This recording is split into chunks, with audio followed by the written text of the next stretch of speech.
a la sesión número 52 de este estudio bíblico de Apocalipsis. Vamos a pedirle al Señor que dirija este tiempo. Padre Santo, te damos gracias porque tu palabra es lumbrera a nuestro caminar.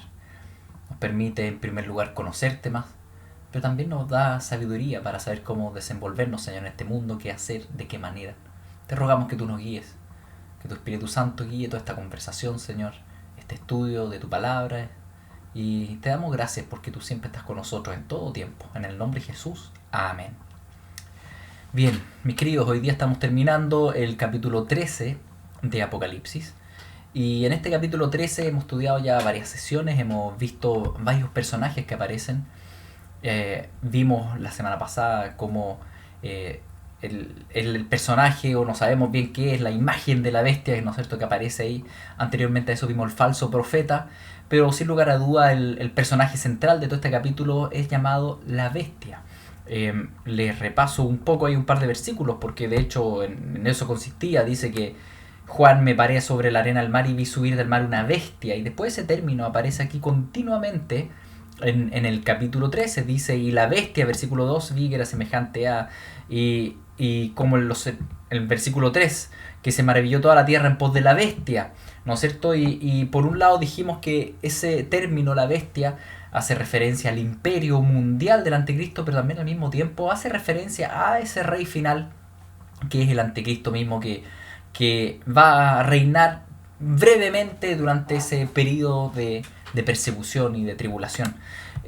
Durante todo el capítulo entonces vemos que continuamente aparece el término la bestia o el término anticristo, y la verdad es que no solo en este capítulo, sino que en muchos capítulos de Apocalipsis va a aparecer. Por tanto, antes de pasar al capítulo 14, ¿no es cierto?, un hermoso capítulo, el capítulo 14, me gustaría hoy día hacer un repaso de todos los versículos bíblicos que hablan referente a la bestia. La verdad es que son hartos, que hablan referente al anticristo. Entonces les hice acá un resumen en este PowerPoint. Si ustedes están viendo la pantalla pueden ver ahí. La verdad es que los pasajes bíblicos que hablan referente a la bestia también lo mencionan de distintas maneras, como hemos leído distintos textos. Por un lado lo llaman cuerno pequeño, ¿no es cierto?, este cuerno de 10 cuernos, uno que surge y que bota 3. O también es llamado el rey del norte en Daniel 11 y 12. También es llamado el hombre de pecado, el hijo de perdición por Pablo, el inicuo, el anticristo por Juan. Y vemos todos estos textos que ustedes tienen ahí en pantalla. Cada uno de esos textos de alguna manera habla referente a este personaje. No puse aquí los textos de Mateo 24, Lucas 21 y Marcos 13, el discurso del Monte de los Olivos que da Jesucristo, donde él habla de la abominación desoladora que iba a venir, ¿no es cierto?, y que ahí huyan de Judea. Y bueno, la verdad es que uno tal vez podría haber colocado también esos textos, aunque uno no sabe bien si la abominación desoladora se refiere directamente al anticristo o tal vez a la imagen de la bestia, como lo describe Apocalipsis 13, esta imagen que da la orden de poner, ¿no es cierto?, esta marca y que nadie pueda comprar ni vender sin colocarse la marca. Tal vez esa sea la abominación desoladora, porque Jesús dice ahí que el que lea entienda, haciendo referencia a Daniel, y Daniel, cuando habla de la abominación desoladora, precisamente se refiere a eso. Ahora yo creo que eso ya es otro tema. A mí me gustaría, estos textos que ustedes ven ahí, no puedo leerlos todos ahora, porque son varias páginas de lectura. Como ustedes se dan cuenta, Daniel 7, casi el capítulo entero. Daniel 8, casi el capítulo entero. Daniel 9, ahí hay 2 versículos, pero Daniel 11, el 21 hasta el 12. Hay varios textos que están aquí, y todos los textos de Apocalipsis que ustedes también ven ahí anotados, esos textos los vamos a ir pasando mientras vayamos avanzando paulatinamente en el estudio del comentario bíblico de Apocalipsis. Lo que me gustaría hacer es darles un resumen de... Realicé la lectura de todos estos pasajes, ¿no es cierto?, y un resumen de lo que dice referente a este personaje. Y asombrosamente dice muchas cosas. Y bueno, debemos estar atentos a esas cosas. Sabemos que nuestra mirada, mis queridos, no está puesta en las cosas terrenales. No es que nosotros estemos buscando el anticristo en todos los lados y cosas por el estilo. Pero sabemos que sí dice la Biblia que Cristo no volverá antes que se manifieste el hombre de pecado, el hombre de perdición. Por tanto, por eso sí, uno está atento si de repente surge un personaje político así, que tenga gobierno global, Bueno, uno está contento, no porque uno está pensando, ¿no es cierto?, en el anticristo, sino que porque uno está pensando en que el retorno de Cristo es inminente. Una vez que se manifieste el hombre de pecado, significa que ya ligerito viene el Señor, entonces contentos. ¿Ya? Entendiendo eso, mis queridos, voy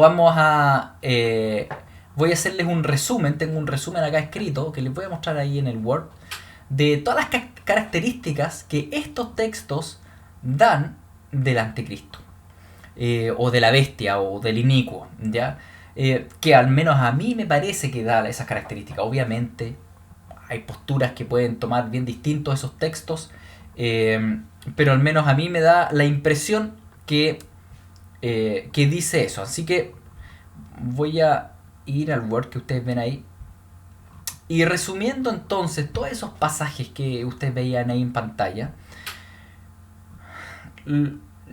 lo resumo de esta manera. Vamos a ir viendo punto por punto. ¿Ya?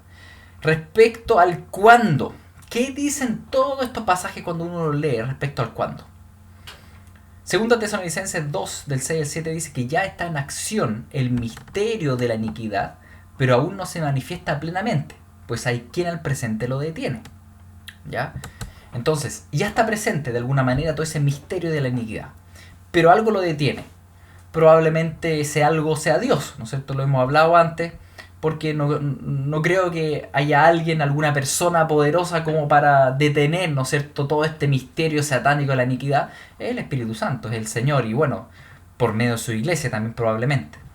Entonces, el cuándo ya está, pero aún no se manifiesta plenamente. Es el punto número 1, y yo creo que es un punto importante, sobre todo para aquellos que piensan que todo el tema del anticristo simplemente es un sistema mundial del mal que siempre ha existido. Y sí, es verdad, Primera Juan dice que sí, siempre ha existido, pero también precisamente Primera Juan dice que aún viene el anticristo, refiriéndose a un personaje. Entonces, también este mismo texto de Tesalonicenses dice que el ministerio de iniquidad ya está en acción, es verdad, siempre ha sido así, pero al mismo tiempo aún no se manifiesta plenamente, y llegará el momento donde se manifieste plenamente. Entonces, eso es lo que dice respecto al cuándo. ¿Qué más dice? Dice que su manifestación ocurrirá en la hora postrera. Eso dice 1 Juan 2:18. ¿Cuándo ocurrirá? Al final. Una vez que se manifieste, significa que ya es el tiempo. Y por eso es tan importante estar atentos. No porque uno sea un perseguido al respecto, sino que porque uno ama, anhela la venida del Señor. Y como anhelamos la venida del Señor, una vez que se manifieste, decimos, estamos ya en la hora postrera. Es verdad que actualmente ya vivimos los últimos tiempos desde la época de Cristo, pero también la Biblia se refiere al tiempo postrero de los últimos tiempos, ¿ya? Y que eso va a ocurrir cuando se manifieste este inicuo. Dice que su manifestación ocurrirá en la hora postrera, en el tiempo último de indignación al final de la ira, en el tiempo del fin. Eso lo dice Daniel 8, 17, 19. O sea, una vez que se manifieste, esto va a ser el final. No hay más después de eso. Viene la venida de Cristo. Cuando los transgresores lleguen al colmo y hayan completado su transgresión y haya muchedumbre de abominaciones. ¿Cuándo entonces el Señor permitirá que este personaje se manifieste? Cuando el mundo esté muy abominable, esté muy mal, con mucha transgresión, esté en el último escalafón tal vez de lo que es Romanos 1. Y es precisamente lo que vemos hoy en día, mis queridos. Un LGTBI desatado en el mundo, ¿no es cierto? Y abortos desatados en el mundo, y guerras, y todo lo que nosotros vemos hoy día de abominaciones, mis queridos. A mí me da la impresión que estamos llegando al colmo de la transgresión, a la muchedumbre de abominaciones. Y Dios, precisamente en justo juicio, permite que este personaje tome el mando del mundo. Les envía este engaño mundial, como ya lo hemos visto ahí en Tesalonicenses, que precisamente dice que se manifestará antes del arrebatamiento de la iglesia. Aquí, ¿no es cierto?, muchos sostienen, hay muchas posturas que sostienen que la iglesia ahora lo que espera es ser arrebatada en cualquier momento, sin esperar la manifestación del anticristo. Y la verdad es que 1 Tesalonicenses 2, del 1 al 3, lo deja bien claro. Dice que antes de la reunión de nosotros con nuestro Señor, y ahí se refiere al arrebatamiento, primero debe manifestarse este hombre de pecado. Entonces, ¿cuándo ocurrirá? antes del arrebatamiento. ¿Qué más dice la palabra? El tiempo de este rey será un tiempo de gran angustia, cual nunca fue desde que hubo gente hasta entonces. Eso dice Daniel 12:1. Es decir, va a haber por un lado, ¿no es cierto?, una gran persecución de la iglesia, sí, pero al mismo tiempo calamidades mundiales, ¿no es cierto?, y mucho mal. Y bueno, son las cosas que precisamente se ven en Apocalipsis y que hemos estado estudiando tantas semanas ya, ¿no es cierto?, en los últimos capítulos, con los sellos, las trompetas y tantas cosas. ¿Y qué más? ¿Qué otro cuándo? ¿Qué otra señal nos da? Dice, pero a su vez será un tiempo donde el pueblo de Dios será libertado y resucitado con cuerpos glorificados. Eso dice Daniel 12:2. Cuando se manifieste, ahí va a ocurrir nuestra liberación y resurrección de cuerpos glorificados. Por tanto, uno asume que probablemente cuando dice ahí en Daniel 12:2 que seremos libertados, probablemente se refiera ahí sí al arrebatamiento, porque lo liga a la resurrección de los cuerpos. Y ya sabemos que aquellos que estén muertos en Cristo resucitarán primero, ¿no es cierto? Y después los que estaremos vivos, si es que estamos vivos hasta ahí, seremos transformados en el arrebatamiento. Entonces, eso dicen esos textos respecto al cuándo del anticristo. ¿Ya? Si ustedes tuvieron duda o cualquier cosa, ustedes pueden pausar el video, ¿no es cierto? Y ir revisando los textos que se los di todos. No estoy leyendo los textos, estoy leyendo un poco el resumen de los textos, ya que eran muy extensos. Bien, segundo punto. El ascenso al poder. ¿Qué dice la Biblia respecto a cómo va a ser el ascenso al poder? Dice que este rey sube del abismo, Apocalipsis 11:7. Eso es una directa alusión al infierno mismo. Dice que su advenimiento es por obras de Satanás, con gran poder y señales y prodigios mentirosos y con todo engaño de iniquidad para los que se pierden. Es decir, va a ser bien aparatosa su aparición, su advenimiento. Parece que con mucho milagro, con mucho poder, ¿no es cierto? Satanás va a poner toda la carne a la parrilla. Ya no va a ser algo que pase piola, no. Esto va a ser una gran manifestación. Recordemos que el mundo entero va a ser engañado. Como dice ahí al final, con todo engaño de iniquidad para los que se pierden. Todo va a ser metido ahí. Y como he dicho antes, probablemente el enemigo meta todo tipo de cosas, que los alienígenas, ¿no es cierto? Y todo ese cuento que hemos visto, tanto engaño en este tiempo en eso. Entonces, va a poner toda la carne en la parrilla. Segundo punto, su ascenso al poder. Dice que su aparición es como un cuerno pequeño, al principio con poco poder. Recuerden que cuerno significa poder, ¿no es cierto?, en el Antiguo Testamento, y tiene que ver con un rey. Y recuerden que esta última bestia mundial tiene 10 cuernos, y el más pequeño, aparentemente, el que pasa más piola, ¿no es cierto?, este cuerno pequeño resulta después ser el que sea el más poderoso y deje la escoba. Entonces su aparición es de menos a más.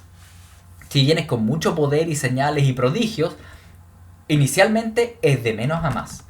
Dice que su aparición es como un cuerno pequeño, con poco poder, surgido de uno de los 4 cuernos del imperio griego.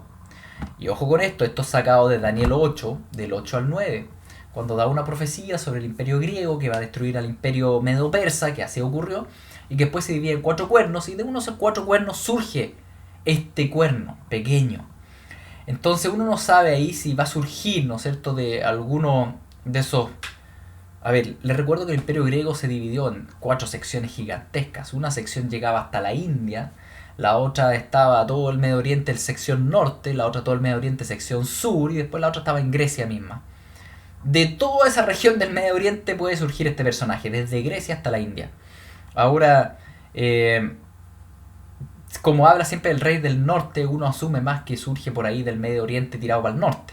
Ya, todo lo que es Turquía, tal vez Grecia, Siria, Irak, Irán, algo por el estilo. Ahora, cuando hablamos de surgir, no sabemos si se refiere a que es un descendiente, es decir, es un caballero que proviene de por ahí, o aparece ahí por primera vez. No lo sé.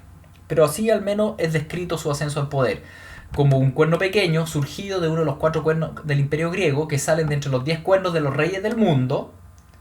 Es decir, en una época donde el mundo está gobernado por 10 reyes, y eso no es algo que vemos hoy día. Puede pasar de aquí a un año más, pero al menos hoy día no se ve. Hoy día que julio, ¿no es cierto?, del 2021. Todo cambia tan rápido que uno no sabe.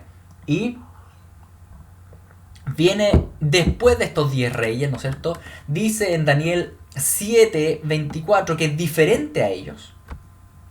Y delante de él son arrancados, es decir, él va a derribar 3 cuernos de los 10. Quedarán 7 y él va a ser el octavo, como dice Daniel 7, ya que explica esto. Entonces va a haber 10 reyes, estos 10 van a estar ahí para darle el poder a la bestia surge, y cuando surge derriba a 3, por tanto quedan 7 más él, el octavo, pero él es el potente, y va a crecer hasta tener un aspecto más imponente que todos los compañeros, de acuerdo a Daniel 7:20. Y bien, lo otro que dice, que es bien interesante en Daniel 11, en su ascenso al poder, que va a ser un plebeyo. Bueno, esta palabra es traducida según la Biblia textual, va a ser un plebeyo, no alguien de la realeza. Y que al cual no se le han otorgado los honores de la realeza, dice la LBLA. Son buenas traducciones a dos Biblias. Y vendrá con paz y tomará el reino con halagos. Es decir, va a ser un personaje no de los clásicos de la realeza o del mundo conocido que uno sabe de los poderosos, no, como que es un cuerno pequeño, como que pasa piola, que va creciendo y de repente a través de engaños y halagos toma el poder. Y cuando haya tranquilidad se apoderará del reino con intrigas, dice Daniel 11:21. Va a eliminar las fuerzas enemigas rápidamente como inundación. Y también al príncipe del pacto, con el cual hizo pacto, pero lo engañará y subirá, es decir, parece que ascenderá al trono y vencerá con poca gente. Todo esto sale en Daniel 11, del 22 al 23. Es decir, su ascenso al poder va a ser bastante rápido, pero a través de engaños, de halagos, algo inesperado. Va a serruchar piso, va a votar a alguno, ¿no es cierto? Y va a derribar a algunos reyes. Y él mismo no era de la nobleza ni de la realeza. Todo eso lo vemos ahí en Daniel 11. Algo a considerar, ¿no es cierto? Si en algún futuro vemos algún candidato a hombre de iniquidad que uno diga, ¿será este o no? Es algo a considerar. Y por tanto asumirá el trono estando el reino en paz y abundancia. Ojo con esto. Y hará lo que la monarquía previa, sus padres y los padres de sus padres no hicieron.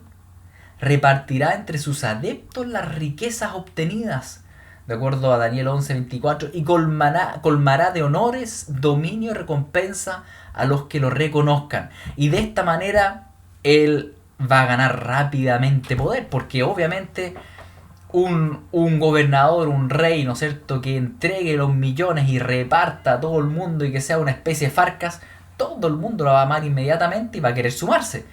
Obvio, el amor al dinero, donde quiera que regalen plata, ahí la multitud se suma. Y eso mismo va a ser. Eso mismo va a ser. Entonces, eso con respecto al ascenso al poder que nos dicen todos estos textos bíblicos. Sigo adelante. ¿Qué pasa con sus características personales? Ojo aquí también. Será un rey altivo de rostro y entendido en enigmas, dice Daniel 8:23. Es decir, arrogante, orgulloso y entendido en enigmas. Probablemente se refiere ahí a ocultismo, a brujería, ¿no es cierto? A poderes secretos satánicos. Y bueno, si el diablo tira toda la carne en la parrilla, probablemente sea un tipo bien ocultista, bien maligno. No hará caso del deseo, el amor de las mujeres, dice Daniel 11:37. No va a hacer caso del deseo y el amor de las mujeres, lo que nos hace pensar que probablemente sea gay, ¿no es cierto? O tal vez no sé qué definición puede haber en ese momento. Hoy en día hay tantas definiciones, binarios, no binarios, no sé cuánto, pero la Biblia lo define así: no va a estar con mujeres, ¿ya? Probablemente un hombre gay. Tercero, con su sagacidad hará prosperar el engaño en su mano y se ensoberbecerá en su corazón. Es decir, engañador, sagaz, hace prosperar todo en su mano a través de intrigas y por tanto un orgulloso y arrogante corazón que dice lo puedo lograr todo. Y bueno, logrará el dominio del mundo entero, obviamente con la ayuda de Satanás y todas sus huestes.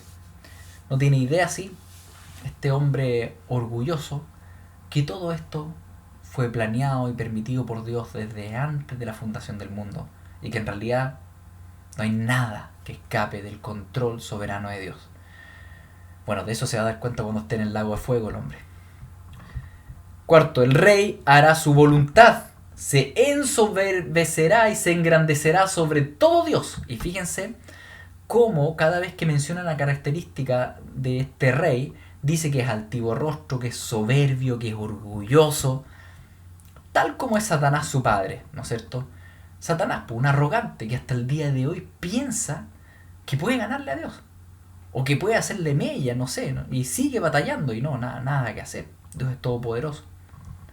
Su poder enorme no es por sus propias fuerzas. Y aquí vemos el apoyo satánico detrás de él, que a lo largo de la escritura se ve cada día, ¿no es cierto? En cada pasaje se ve más clarificado, como el que leíamos de Tesalonicenses, que dice que son poderes engañosos de Satanás.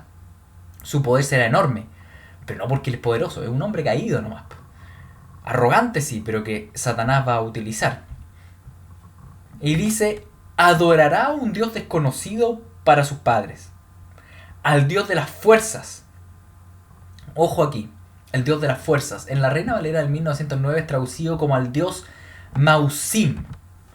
Uno no sabe si esa traducción, ¿no es cierto?, si ese término Mausim en hebreo es literal y va a aparecer alguien que adora a un tal Dios Mausim, que no tenemos idea quién es, o simplemente un Dios desconocido, un Dios de la fuerza, un Dios extranjero, dice, y con la ayuda de este Dios extranjero, pagano, extraño, conquistará las fortalezas más inexpugnables.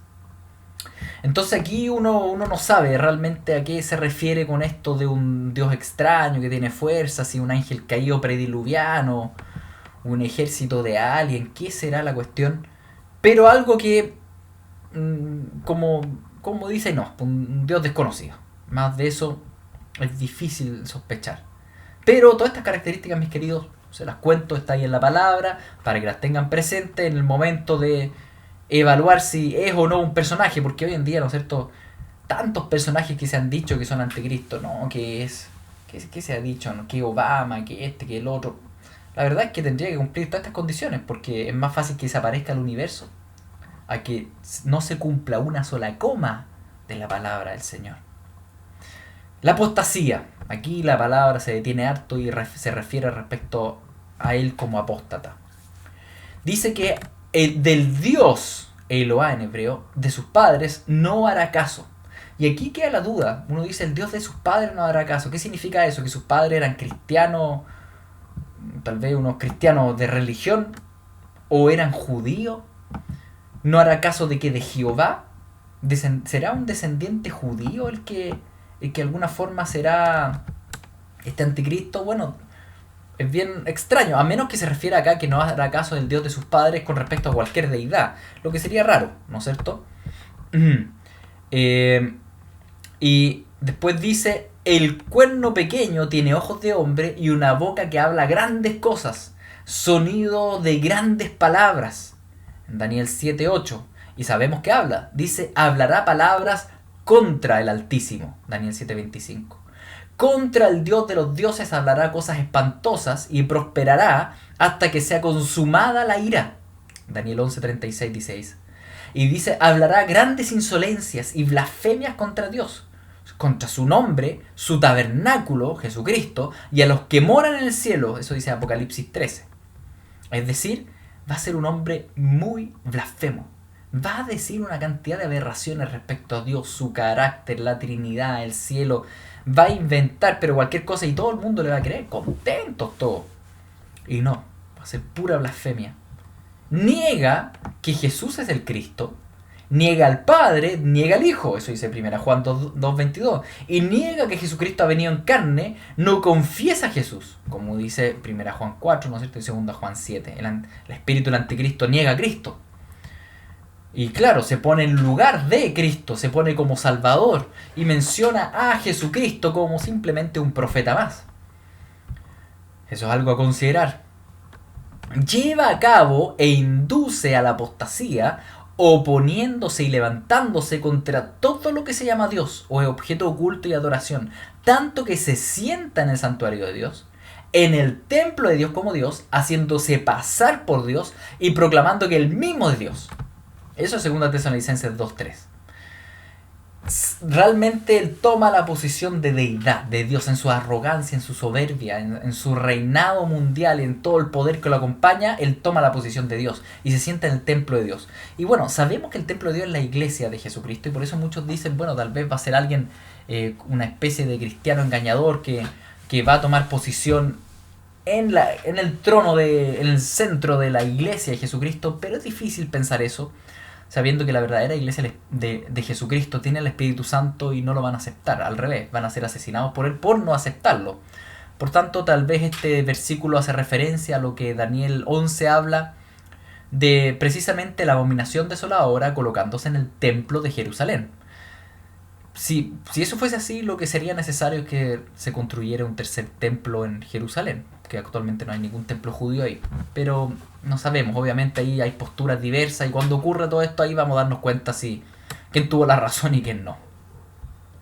Dice, será adorado él, su imperio, por todos los moradores de la tierra que no están escritos en el libro de la vida del Cordero. Eso dice Apocalipsis 13:8 y 17:8. Va a ser adorado por todos los moradores de la tierra. Todo el mundo lo va a encontrar fantástico al hombre.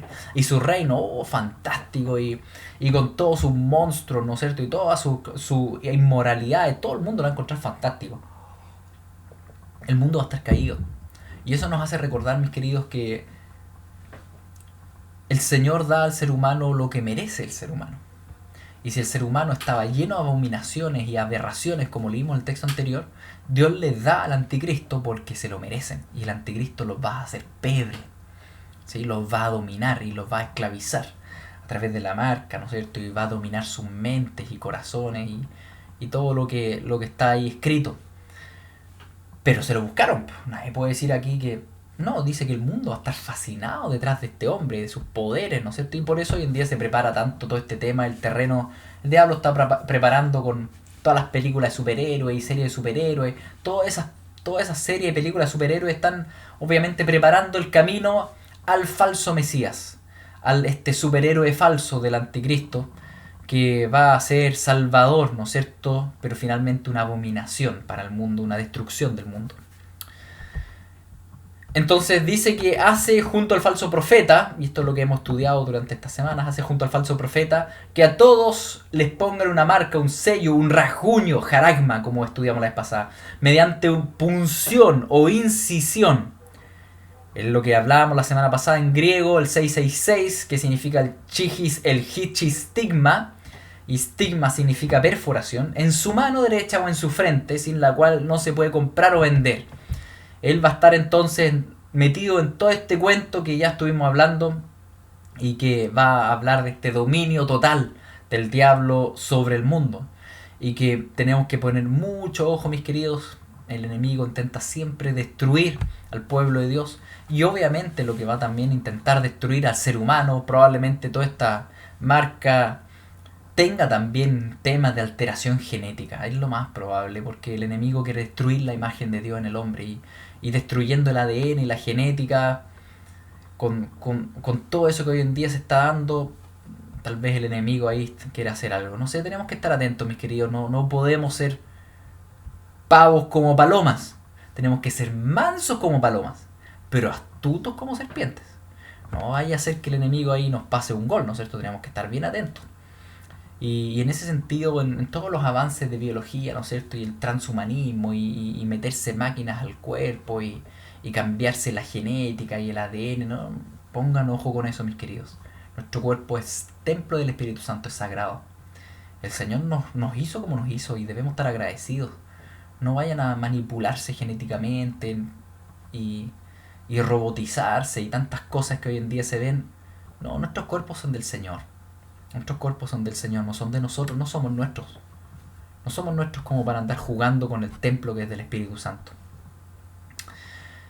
Y dice, el que indicará a él será el falso profeta, una figura religiosa, como hemos hablado, mientras que el anticristo será una figura gubernamental. haciendo milagros, este falso profeta que hará caer fuego del cielo, dar vida a la imagen, ¿no es cierto? Ordenando que mataran a los que no adoran la bestia, esto lo hace la imagen. Pero todo el que recibe la marca y la adora a la bestia y su imagen beberá el vino del furor de la ira de Dios, dice Apocalipsis 16. Y serán atormentados en el lago de fuego y no tendrán reposo ni de día ni de noche, dice Apocalipsis 14. En cambio, el que se ha muerto por no adorar a la bestia y a su imagen y no ponerse su marca, estarán en pie ante el trono de Dios. Entonces, aquí el mundo con este personaje se va a dividir en dos.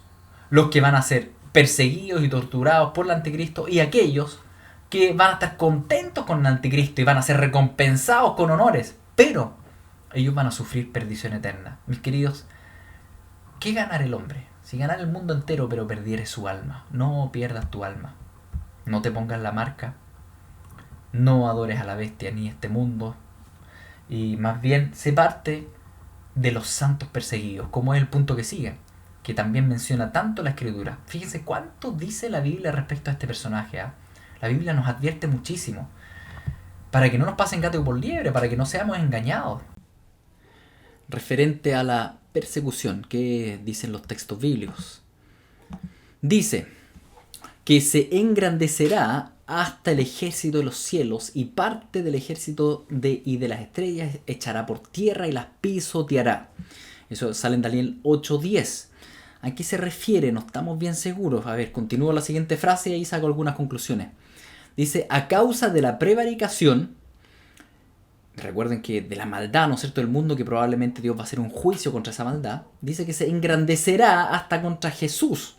Porque dice el príncipe de la milicia celestial, el príncipe de los príncipes, quitando, 1, el continuo sacrificio, 2, echando por tierra y pisoteando su santuario, la verdad, 3, pisoteando el ejército de los cielos. Entonces, los 3 puntos, junto con lo dicho anteriormente del ejército de los cielos, es bien enigmático y podría ser una referencia, la verdad, a la iglesia. Tal vez. El ejército de los cielos tal vez se refiere también a ángeles, pero sí sería raro, ¿no es cierto?, que los echara por tierra y los pisoteara. Tal vez se refiere a la iglesia, ¿no es cierto?, y esto de pisotear la verdad. La cosa es que, en resumen, el capítulo 8 de Daniel, cuando el ángel después le explica a Daniel, usted puede leer el capítulo 8 con calma, él después le explica y dice, bueno, él va a destruir a los fuertes y al pueblo santo. Y yo creo que ese es el resumen probablemente adecuado de esto. Va a destruir al pueblo santo. Y esa referencia a la persecución de la iglesia está muy presente en todos estos textos. En Apocalipsis 13 dice, hará guerra contra los santos y los vencerá. De hecho, Apocalipsis 11 dice, hará guerra contra los 2 testigos y los vencerá y los matará y dejará sus cadáveres en Jerusalén. ¿Se acuerdan que lo vimos un tiempo atrás? Daniel 7 dice, hará guerra contra los santos, los quebranta y los vence por 3 años y medio. También ya lo hemos hablado, es decir, la alusión, ¿no es cierto?, a que se le va a dar la capacidad de poder vencer a los santos es algo que está presente en todos lados. Y bueno, ahí uno dice, bueno, pero ¿por qué el Señor permitirá algo así, que venza a los santos? Y la verdad es que ya les he dicho esto, pero vuelvo a insistírselo, les voy a mostrar un pasaje bíblico de muchas veces en su sabiduría por qué Dios permite algo así. En Lucas 11:49, Dios le dijo esto a su generación. Le dijo algo bien intenso. Le dijo, ¿saben qué? Usted, por ser una generación maligna, les dijo, les enviará la sabiduría de Dios. Les enviará la sabiduría de Dios. Fíjense, ¿les enviaré qué? Les enviaré profetas y apóstoles, y de ellos a unos matarán y a otros perseguirán, para que se demande de esta generación la sangre de todos los profetas que se ha derramado desde la fundación del mundo, desde la sangre de Abel en adelante. Es decir, Dios es tan sabio, dice Jesús, que para que a usted le llegue el juicio de toda la sangre derramada desde Abel en adelante, Dios va a permitir que ustedes persigan a la iglesia. Y eso pasó en la primera generación, en la época de Cristo, con aquellos que mataron a Cristo. Entonces, en esa sabiduría probablemente Dios también permitirá que la última generación, una generación maligna, ¿no es cierto?, llena de aberraciones, Dios permita, 1, que el anticristo gobierne sobre ellos, y 2, que esa generación persiga a la iglesia para que la sangre derramada desde Abel en adelante sea demandado a ellos. Fuerte la sabiduría de Dios que va en pos de la justicia de Dios. Entonces Dios va a permitir esto. dentro de su sabiduría. Y va a permitir precisamente que el anticristo, ¿no es cierto?, venza a la iglesia. Y dice, y desde el tiempo que se ha quitado el continuo sacrificio hasta la abominación desoladora habrá 1290 días. Bienaventurado el que espere y llega a 1335 días.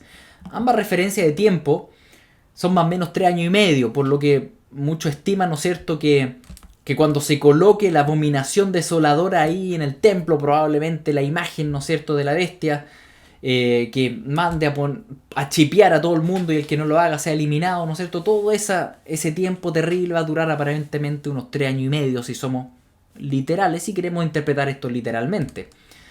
Y él hace cuanto quiere y prospera por 2300 días, lo que da aproximadamente 6 años. Causará grandes ruinas y prosperará, actuará arbitrariamente.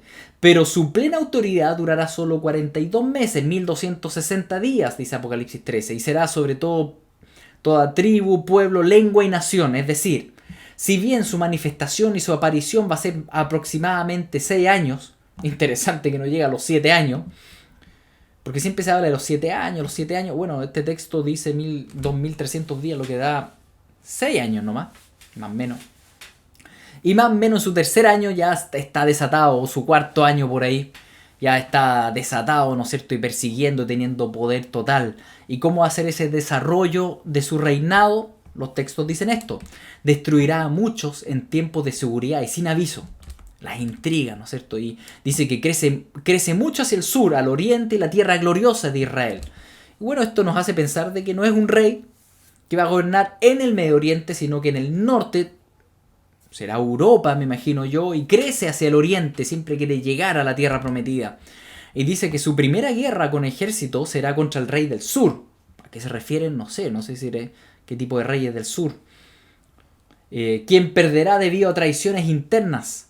Hará una especie de tratado, da la impresión, el rey del norte volverá enriquecido de su guerra. Y ahí no sabemos cómo serán los bloques de poder. Recuerden que todo esto está en un contexto donde el mundo está dividido en 10 bloques de poder, ¿no es cierto?, con 10 reyes. Recuerden que el anticristo derroca a 3 de ellos y los vence. Tal vez ahí hay un bloque de poder, tal vez que involucre a África, no sé la verdad. Puede ser, porque como el Medio Oriente está al medio, África está en el sur, Europa está en el norte, y pareciera surgir de Europa por ahí. Y dice, contra las fortalezas, el santuario tramará designios por un tiempo. Recordemos que un tiempo es como un año, ¿no es cierto? Y su corazón será contra el pacto santo y hará su voluntad. Y destruirá junto a los otros cuernos reyes a la gran ramera, según Apocalipsis 17. Y recuerden que la gran ramera, de acuerdo a los reformadores, hace referencia al Vaticano. Es decir, no va a permitir otro poder ahí en el norte. Y como va a querer poder completo, va a destruir el Vaticano. Bueno, porque va a tener su poder centralizado y va a tener la religión mundial, ¿no es cierto?, tal vez dirigida por el papado. Por tanto, no va a ser necesario todo ese estado de poder del Vaticano. Probablemente si quisiéramos ahí adosarnos a la interpretación de los reformadores respecto a la Gran Ramera. De esto ya lo hablamos hace 2 semanas atrás. Intentará cambiar los tiempos y la ley, porque obviamente no va a querer tener nada que ver con Dios, y algunos dicen que tal vez en vez de semana de 7 días va a ser semana de 10 días o cosas por el estilo.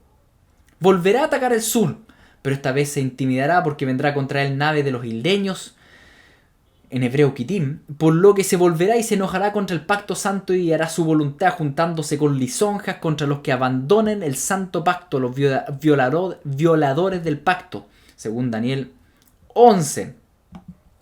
Y levantándose de su parte tropas que profanarán el santuario y la fortaleza y quitarán el continuo sacrificio y pondrán ahí la abominación desoladora. Y este versículo 31 es precisamente el que dice de que va a de alguna forma tomar este templo. Si nos referimos a Jerusalén y el tercer templo, podría ser, ¿no es cierto?, y colocar ahí la imagen que lleve a cabo la persecución mundial. Puede ser, ¿no es cierto?, si se sigue esa línea. En ese tiempo el pueblo que conoce a Dios se esforzará y actuará, y los sabios del pueblo instruirán a muchos, y por algunos días caerán a espada y a fuego, en cautividad y despojo, y en su caída serán ayudados de pequeño socorro, y muchos se juntarán por eso a ellos con lisonjas y pretextos engañosos. Pero por eso algunos de los sabios tropezarán y caerán para ser depurados y limpiados y emblanquecidos hasta el tiempo determinado. Por tanto, una vez más hay un texto que habla de que qué va a pasar con los creyentes. Van a caer a espada, a fuego, tal vez quemados, llevados a cautividad, despojados. Van a infiltrarse falsos cristianos que van a entrar con pretextos engañosos.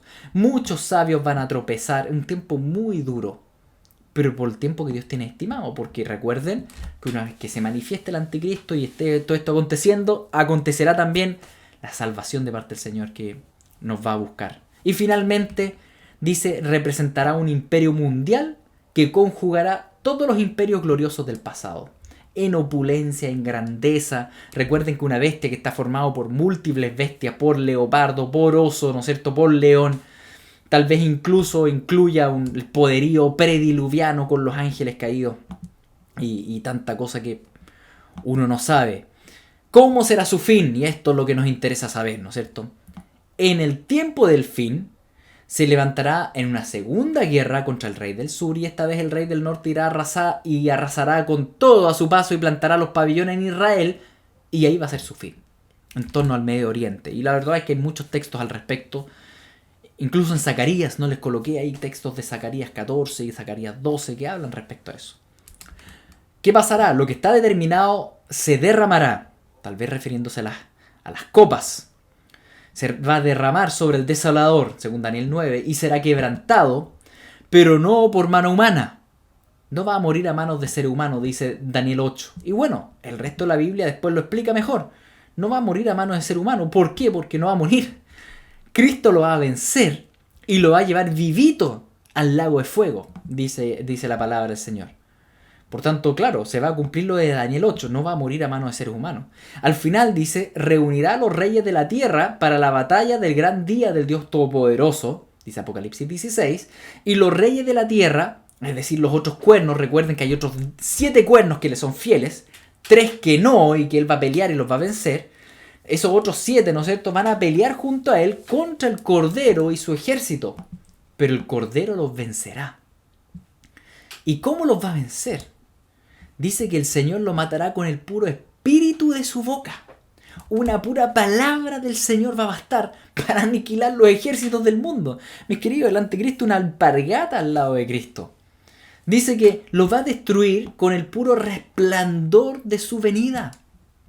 Después que el anticristo, ¿no es cierto?, tan orgulloso de dominar el mundo por intriga, ¿no es cierto?, y ejército y tanta arrogancia, Jesucristo lo va a destruir con el puro resplandor, con la pura luz.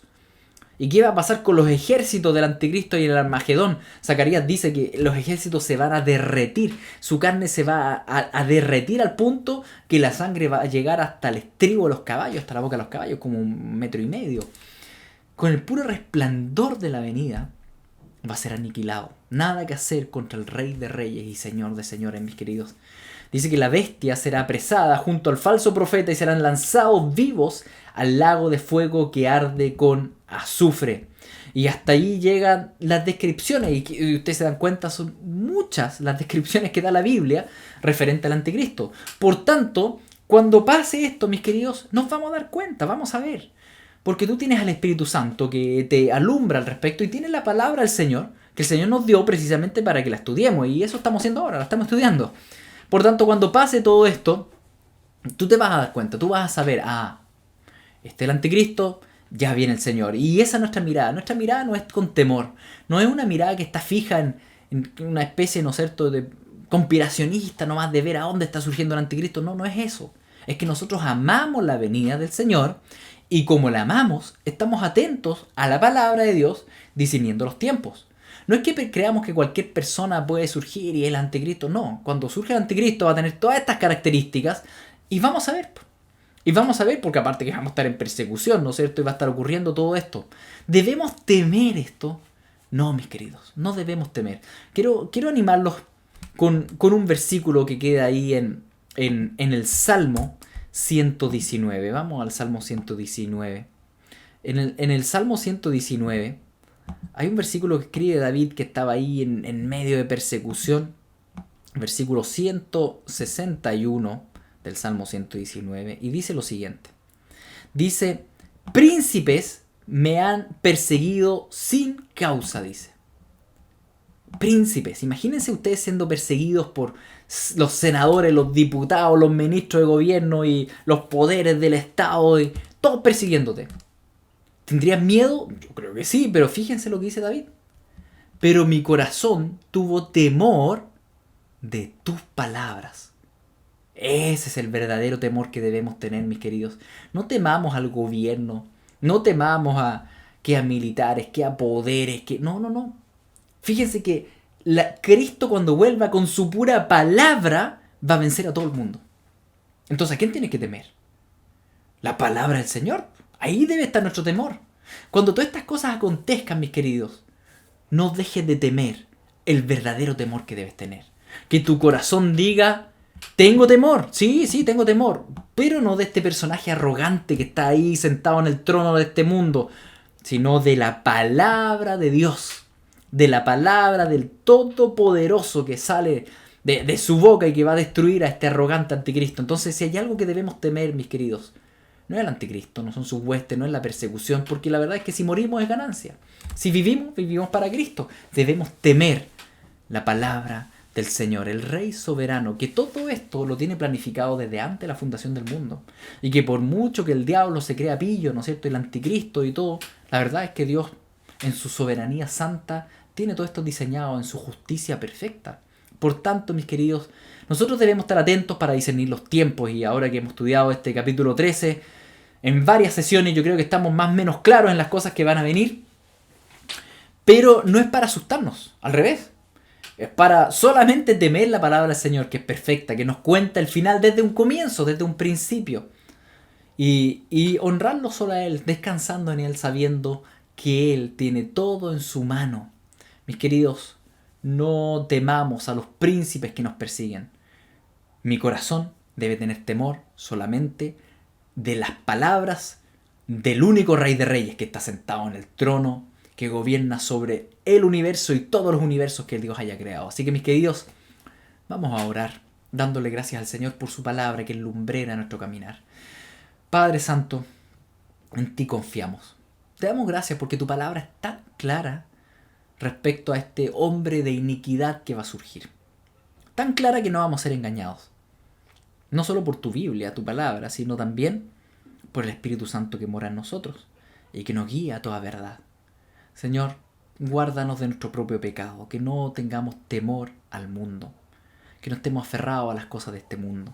Al revés, que solamente tengamos temor de tu palabra y que nos gocemos en esas increíbles promesas de algún día estar ante el trono del verdadero Rey de Reyes, cantando alabanzas, Señor, y ya ni siquiera acordándonos del hambre, de la pena, de la sed, del sol abrasador que pasamos una vez acá en la tierra, Señor.